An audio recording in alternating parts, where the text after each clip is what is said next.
Lorsque vient le temps de manipuler les expressions trigonométriques, on va très souvent utiliser ce qu'on appelle des identités trigonométriques. Donc, les identités trigonométriques, ça sert à quoi?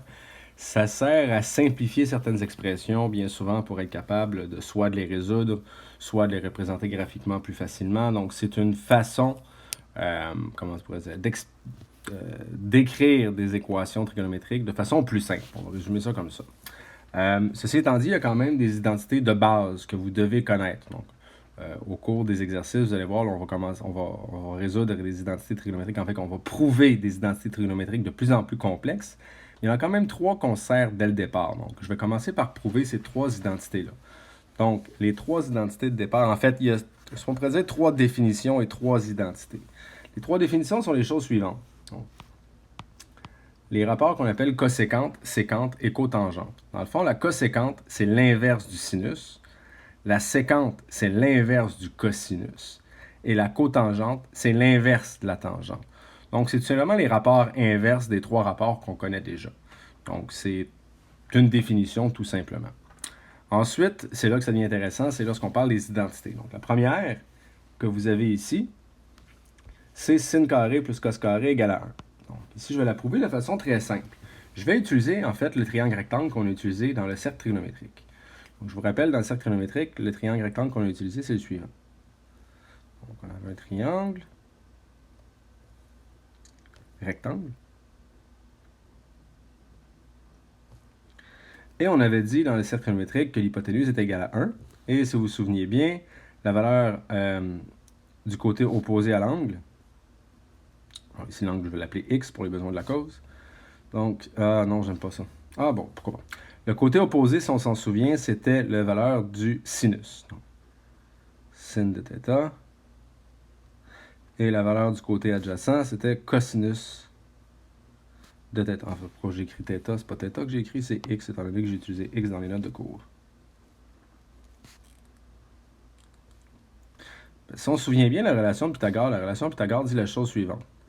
La première cathète au carré plus la deuxième cathète au carré est égal à l'hypoténuse au carré. Ou si vous préférez, là, moi j'utilise a carré plus b carré égale à c carré. Bon, je ne sais pas laquelle vous voyez vous dans vos cours. Mais si vous êtes de mes élèves, j'utilise la deuxième. Alors, ben, ici les cathètes, c'est quoi? Ben, c'est justement le sinus de x à la 2 plus le cosinus de x à la 2. Et ça va me donner l'hypoténuse. L'hypoténuse ici, c'est 1. Donc, ça va être égal à 1 à la 2. Ben, sinus de x à la 2, une façon de l'écrire, c'est qu'on l'écrit comme ça. C'est sinus carré de x. À ne pas confondre avec sin de x à la 2. Si on effectue la chose suivante, on va faire le x à la 2 en premier, et ensuite on fait le sinus. Donc, il ne faut pas l'écrire comme ça. C'est bel et bien le à la 2 va au sinus. Donc, on fait le sinus de x, et par la suite, on met tout ça au carré. Je fais la même chose pour le cosinus. Et 1 à la 2, c'est égal à 1. Donc, ici, on voit directement, uniquement en servant du triangle rectangle dans le cercle trigonométrique, la première identité. Et très honnêtement, c'est une de celles que vous allez vous servir le plus souvent. Maintenant, ce qui a trait à la deuxième. Donc, on a 1 plus tangente carrée de x est égal à sécante carrée de x.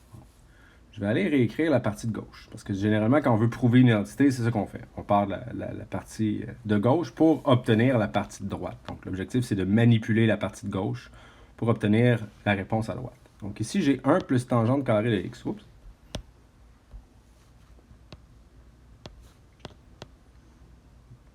Mais on a déjà vu que... En passant, ça, c'est tangente de x à la 2. On a déjà vu que la tangente, c'était sinus divisé par cosinus. Je vais donc écrire ça comme ça. 1 plus sin carré de x sur cos carré de x.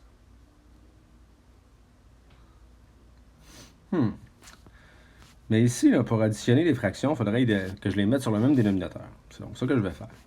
Donc, je vais avoir cosinus carré de x sur cosinus carré de x plus sin carré de x sur cos carré de x.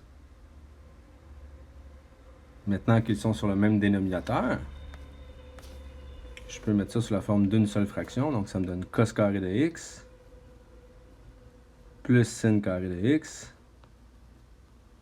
Tout ça divisé par cos carré de x.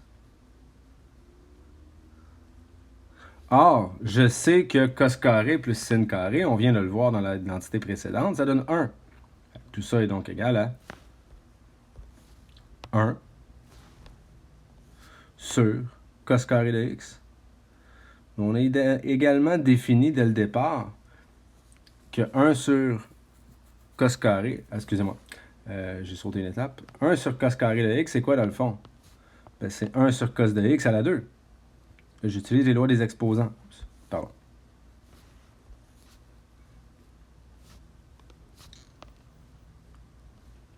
Parce que 1 à la 2, ça fait 1. Puis cos de x à la 2, ben, ça fait cos carré. Et 1 sur cos de x, et là où je l'en venais auparavant, ben, on a vu dans les définitions que c'était égal à sécante. Donc, dans le fond, ici, qu'est-ce que je vais avoir? Je vais avoir sécante de x à la 2. Ben, une autre façon de l'écrire, c'est comme ça. Donc, sécante carré de x. J'obtiens donc enfin, en bout de ligne, que... c'était quoi déjà? 1 plus tangente carrée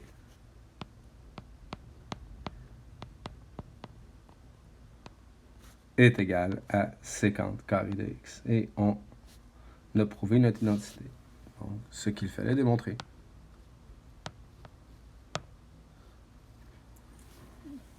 Et pour la dernière identité, donc celle-ci, donc celle qui est de 1 plus cotangente carré de x égale à cosécante carré de x, la preuve est exactement la même. C'est juste qu'on change les rapports qu'on utilise. Je vais rajouter une page.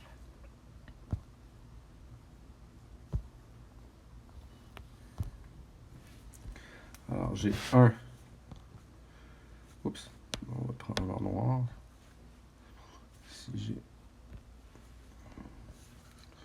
1 plus cotangente carré de x, c'est égal à 1 plus, bon, cotangente c'est cosinus sur sinus,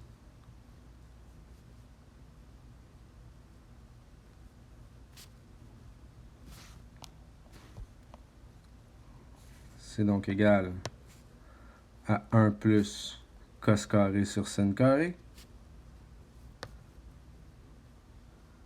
Comme tout à l'heure, je les mets sur le même dénominateur. Donc, ça va me donner sin carré de x sur sin carré de x plus cos carré de x sur sin carré de x. Ce qui va donc me donner sin carré de x plus cos carré de x, tout ça divisé par sin carré de x. On se rappelle que la première identité, mais sin carré plus cos carré, c'est égal à 1.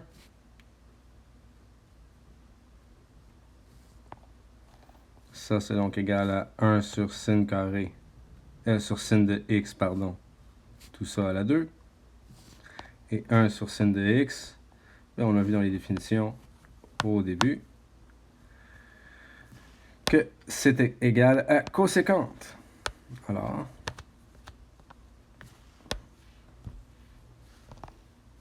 ici, ça va être égal à cosécante de x à la 2. Ou si vous préférez, on peut l'écrire comme étant cosécante carré de x. Et on a donc obtenu l'identité, on a donc prouvé l'identité qu'on voulait obtenir. Donc 1 plus cotangente carré de x est égal à cosécante carré de x. Ce qu'il fallait démontrer. Donc voilà, je viens de vous prouver les 3 identités de base que vous allez devoir utiliser dans la plupart des identités qu'on va vous demander de prouver cette année.